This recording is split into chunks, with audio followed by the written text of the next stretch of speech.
मृत्युलोकी एक नगर त्याचे नाव पंढरपूर.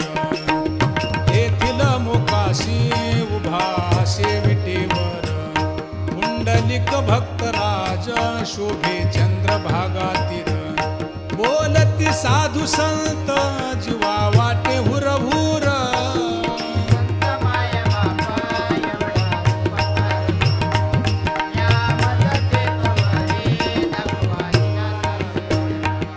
मज नाही हात पाय डोळा पडली झांपड.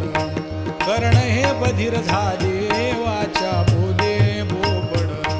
नाक मुख गळू लागले लाळ आणि शेंबूड. श्वाना परिगती झाली अवघे करती हाडा